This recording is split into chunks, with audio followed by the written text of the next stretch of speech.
Hey, it's another day. It's another episode of Your Daily Scrum. Todd, I think we're like 2 for 2. We're back at it. It's kind of crazy. Yeah.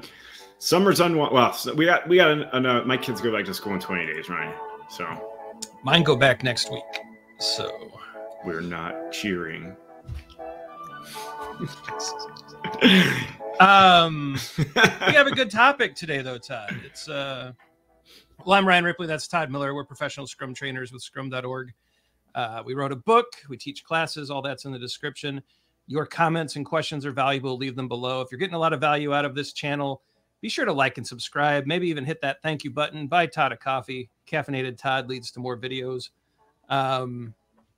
Today, it's why is your sprint review terrible? And so I want to tee this up. I mean, the question's kind of provocative, right? Todd, I remember I was working in a startup up in Chicago, and I walk into this sprint review, and a lot of it's PowerPoint. And I'm sure you've seen one of these where, well, here's a PowerPoint of the code changes on the back-end system we made. And maybe there's like a front-end, like crummy little web page that tests an interface somewhere. And it was a lot of people clapping and a lot of, we had some stakeholders show up. We had some executives show up, but they were out within 10 minutes when they realized nothing real was going to get shown. We lost them very quickly. They stopped coming to future ones. Even a lot of devs were skipping because it was just kind of silly. A lot of it was even Mechanical Turk. There were people sitting at their desks making sure everything worked. And we didn't really learn much, but we showed that we made some progress and people were happy and, some applause. But man, we didn't really, no real questions about value were answered. And so we weren't even, but we continued working, right? So we continued down our pre-planned course. Nothing changed. And it just really sucked. Like everyone did their best and they showed good work, but we didn't learn anything. It was just really bizarre. You ever been there? Yeah. I see it all the time. All the time. So I feel like, we've tangented quite a bit. I got this trapped in my head, this sprint review thing, because going back to a conversation we've had for a few years, this organization's not adapting. It seems like retrospectives are just the thing where, a Scrum Master shows up and facilitates a retrospective, yay. But where is the art of the facilitation of the meeting or the event, let's call it the event, that happened right before that, right? Why are we dressing our PowerPoints up with our company logos, snapping through a couple things, saying, does anybody have anything to say, and then leaving? And that's what I would tell you is 80% of the sprint reviews that I have viewed recently. It's a PowerPoint or it's a quick demo, hold questions till the end, right? I can't answer that. We'll answer it later. And it's not an engaging, collaborative working session with stakeholders. And I've seen product owners fired for this, right? I've seen product owners fired for not having an engaging sprint retrospective. Yeah. So format's wrong. Questions are wrong. Attendees aren't there. Todd, I think one of the things that gets in our way, at least the Scrum team's way of having really good reviews, sprint reviews, is that there's so many other meetings during the week where a lot of this stuff is being talked about in pockets. Right? There's a budget meeting on Tuesday. There's a status meeting on Wednesday. There's a stakeholder update on Thursday. Oh, there's another budget meeting because 3 people couldn't make it. And by the time we get to the review, pockets of people think they know everything they need to know, which they don't.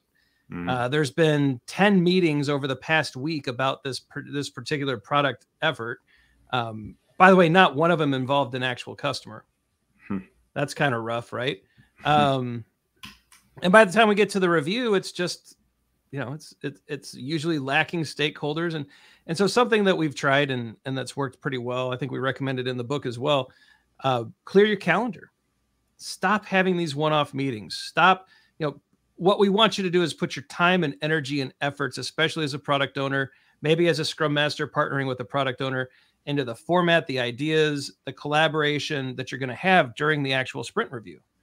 Right? What questions are we trying to answer? And we're going to talk about this in future videos, like what exactly should we be discussing and why? But what if you just cleared the calendar and got the right people in the room and presented budget and progress and current active product goal, possible future options or product goals, show a roadmap, got some feedback, and actually got some tangible knowledge or information that led to an adaptation to your product backlog. Mm-hmm. Because if you get to the end of a sprint review, Todd, this is, I think we talk about this constantly, and there's nothing to change on your product backlog, you screwed up royally. Yeah. Like that is a smell. That is like a huge red flag. If your product backlog does not change because during the course of this event, what were you doing? Yeah. It drives me crazy too, to not see anybody taking notes, right? Specifically the product owner. Including the product owner, right? Yeah. I've seen that a whole bunch. But, I think something as simple as, there's a lot of different inputs that we could have. But I mean, we've talked about this. Who owns this calendar invite? Product owner. Yeah. Make sure the right people are there. You could have an evolving door of stakeholders that you need to be minding attention to. You're always got to be conscious of that. Scrum Masters, you should help the product owners understand that. They could get fired if you don't get this right. Right? You need to create transparency around your product. You do it in a sprint review. In fact, I'm wondering if you could repurpose some of the things like a sailboat, right? Yeah. Rather than saying like, what danger is our product in right now? Here's some new metrics. Here's what's happening there. This is what the current increment looks like, and repurpose some of these sprint retrospective formats that have, some of them gone a little wacky, like the Indiana Jones one or whatever the heck they are, but maybe repurpose them and just change the questions to be applicable to the sprint review, right? Run Starfish. Yeah, run Starfish on it. Right.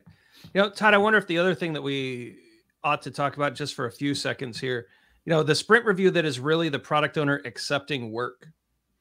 Like what a horrible format too, right? Yeah. I mean, it's all right, team, show me the bounties of my investment and let me see if I approve. Mm-hmm. Way too late. Yeah. This is not an acceptance meeting. If a product owner is surprised, or if a stakeholder is surprised about what's shown or discussed in a sprint review, big time mistake, right? So big time. It's a lot of really bad formats out there, which a demo is a bad format. An acceptance meeting, like accepting work, is a bad format. A PowerPoint driven is usually a bad format, but I think in a future session, we'll talk about what could be good. Yeah, I like it. All right. Let us know in the comments what you think. Be sure to like and subscribe so you never miss a video. Check out our socials. We're all over the social stuff. Hit that bell so you get alerts. Some videos are going to pop up. It's our 2 free courses. Todd and I created a framework class. Learn Scrum, get your certification, conquer the world. EBM as well. Learn how to measure value and get some signals about whether or not you are delivering value. There's also some merch, hoodies, sweatshirts, coffee mugs, and all sorts of crazy stuff. Check all that out. Let us know what you think about it in the comments. For Todd, I'm Ryan. Go forward, do some great Scrum things, and we'll check out how you did tomorrow.